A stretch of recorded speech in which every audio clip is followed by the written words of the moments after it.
So I just got back from a biofield tuning session, and if you don't know what that is, it's basically tuning the human biofield, aligning all your frequencies using tuning forks and some other instruments, just because our bodies are made up of, energy, frequency, and vibration. If you want to understand the secrets of the universe, Nikola Tesla says, understand energy, frequency, and vibration. And on the way back, I'm feeling really relaxed, and I stopped over at a stoplight, and I had these two tensor rings on me, and I started to look at them, and I was just looking down at these tensor rings, and I'm trying to actually see the energy coming from them. I'm trying to visualize, maybe not the aura, but I'm trying to visualize the life force that is coming from these rings right here as I'm sitting in traffic in a very relaxed state. And that's when I realized that this is some unemployed people shit.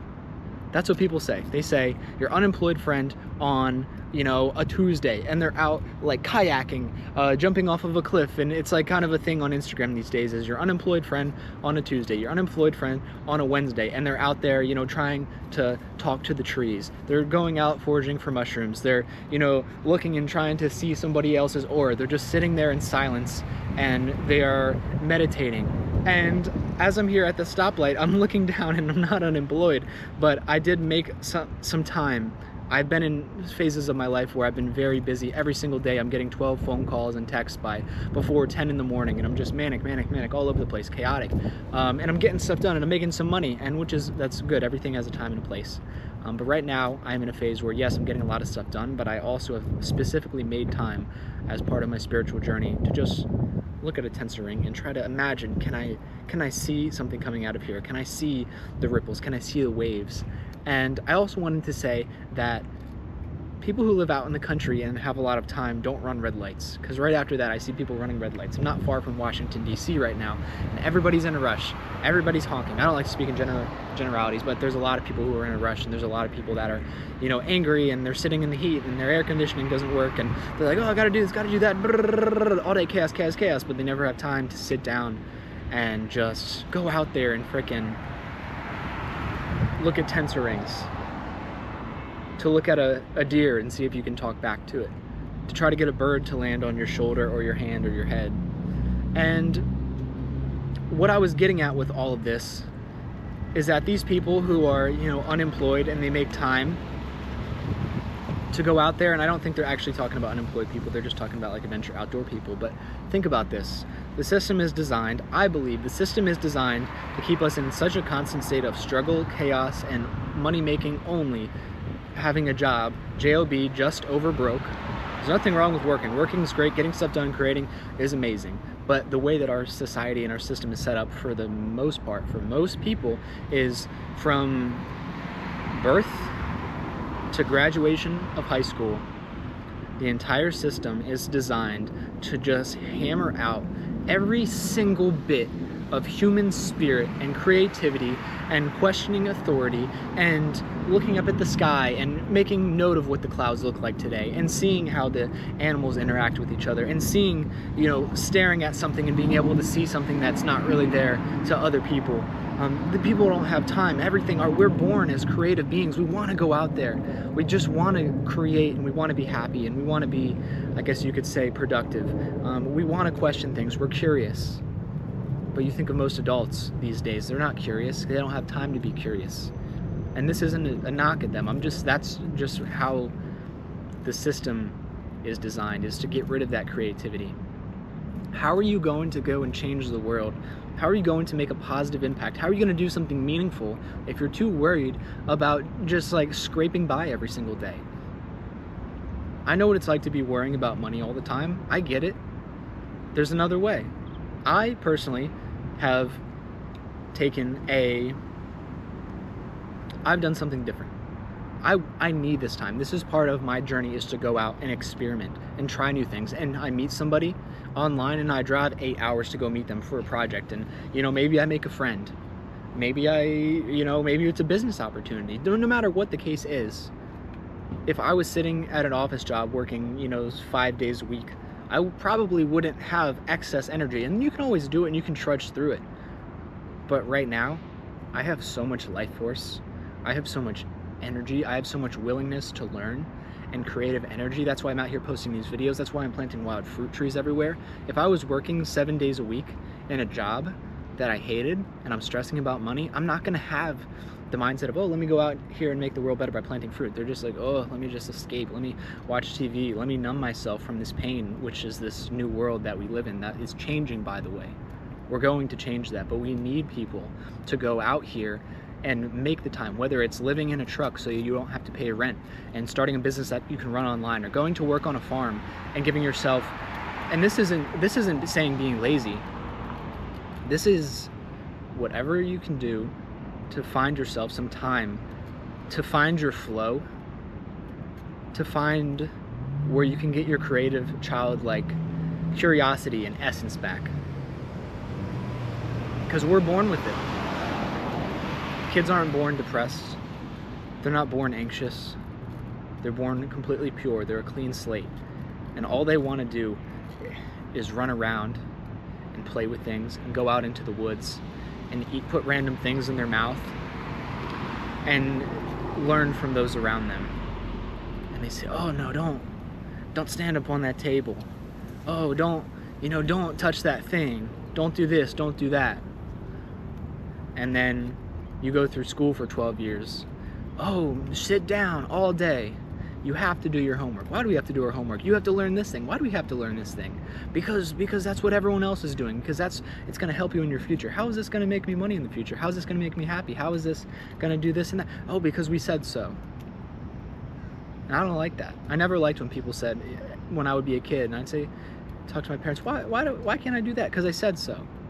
Because I said so that just closes the door. And for a while, that might breed, a kid who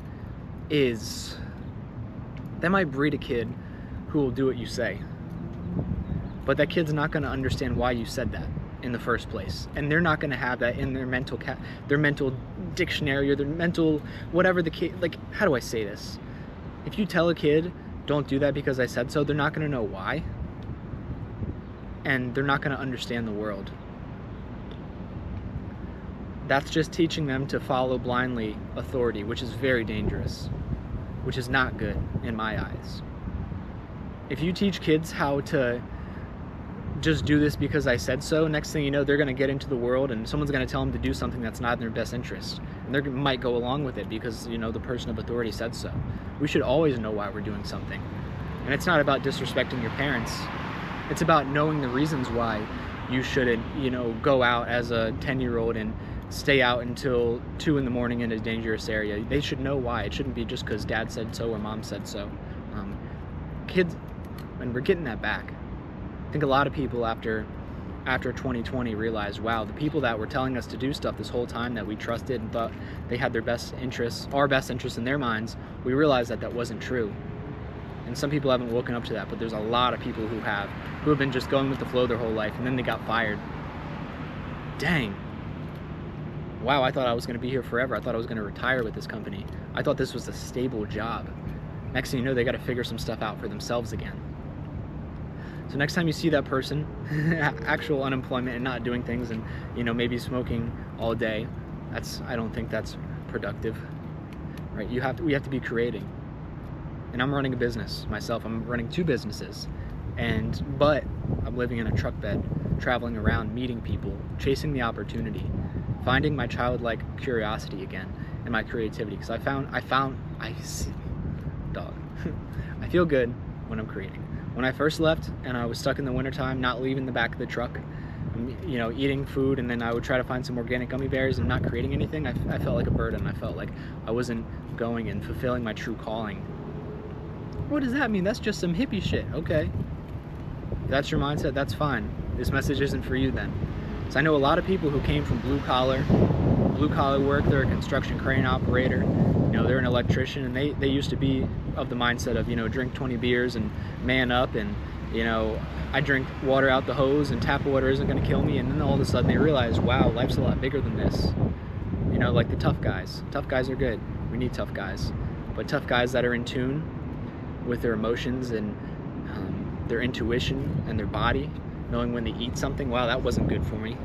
Hey, I'm gonna do some hard work and chop trees all day, but I'm gonna eat clean food. I'm gonna get the cow from the neighbor. I'm gonna drink a bunch of raw milk, or if you're a vegan, I'm gonna eat a bunch of bell peppers today. You know, I'm gonna eat some arugula and asparagus with no sprays on it. And that's a good balance to be in, and I think that didn't used to be the case. You know, I've got some family members that were just grinding away, very skilled at what they do, being a carpenter, being an electrician, but they didn't take care of their health, their physical health, too much. They weren't fat.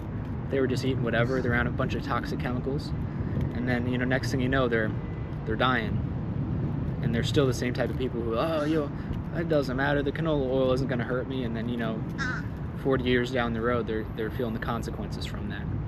So this is the Great Awakening, guys. This is the new, I don't know if it'd be called the new earth, but this is the new something. Things are new, things are changing. The consciousness and the vibration and the energy of the world is shifting right now, and it is very exciting. The world is, I don't like to speak things into existence if it's not a good thing. I'm being more intentional with my words now. If you can find the time to go out and stare at some tensor rings, to see if you can see the energy, and you can make enough time to be curious and to do some woo-woo stuff, maybe get a little esoteric, make more time to pray, whatever God you believe in, your life will get better, so will the world.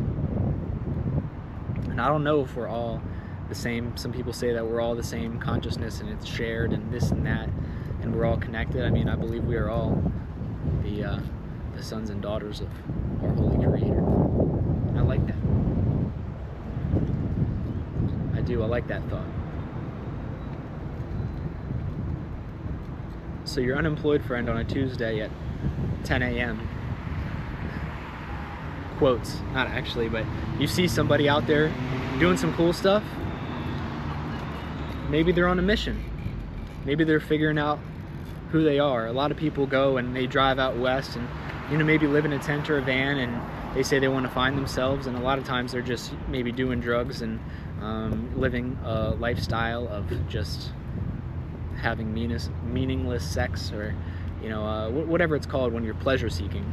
I think there's a big difference between setting time aside to learn about yourself and be calm and quiet and question what you've always been told and reading books. So that's very different than pleasure seeking. And it can be pleasurable, but there was a healer, and I met his sons one time, and I read his book, and we had spoken on the phone before, and he said to me that if you want to grow yourself and progress through your spiritual journey, it's not going out and living a life of chasing pleasure. The answers you're looking for are on the other side of solitude and suffering. And that's not very sexy, because a lot of people think it's going out there and, you know, having all these parties and living recklessly. And I'm not judging anybody, I'm just saying what he told me. What you're searching for is on the other end of solitude and suffering.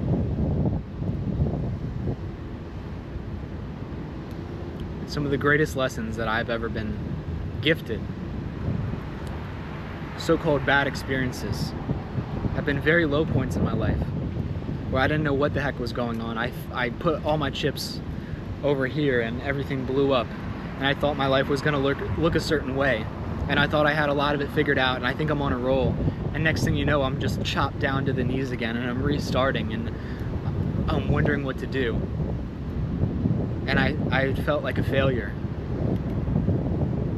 And then I just listened to my instincts, and I prayed to God. And I took chances, and I did things that I weren't sure were the right things. But I just felt in my heart that I needed to do them. And after I did them, and it took a couple months, but after I did that, my life changed for the better. And it's still changing, and I'm still learning, and I'm still growing. But some of those really bad times that I had, I remember saying, even with the clarity, I had so much clarity even while they were happening to me. And I remember saying, I don't know what the heck this lesson is. Life at that time was so shitty.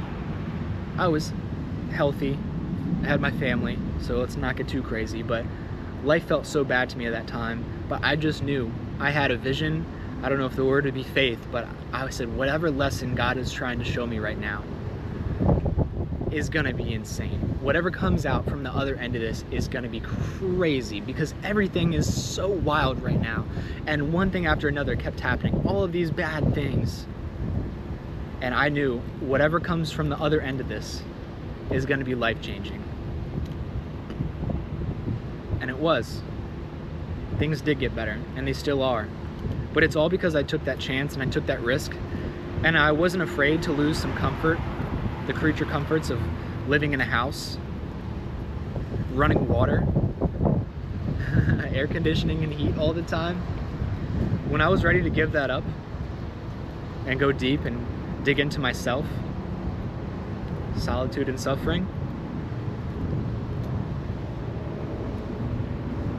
things, they don't all just happen at once. And sometimes it's hard to see from the other end. If you have trust in God and you believe in yourself, maybe make some friends along the way that reassure you. Maybe your family does the same. Maybe you don't have a good family. You'll meet someone along the way that lets you know that what you're doing is the right thing. But don't always take everybody's advice. Because if you listen to what someone has to say and you take it to heart, and that's where your self-worth comes from, then all of a sudden that person switches up and says the complete opposite and starts shit-talking you, you're going to take that to heart too. So you got to know yourself before anything else. All right, guys. Y'all have a wonderful, wonderful day.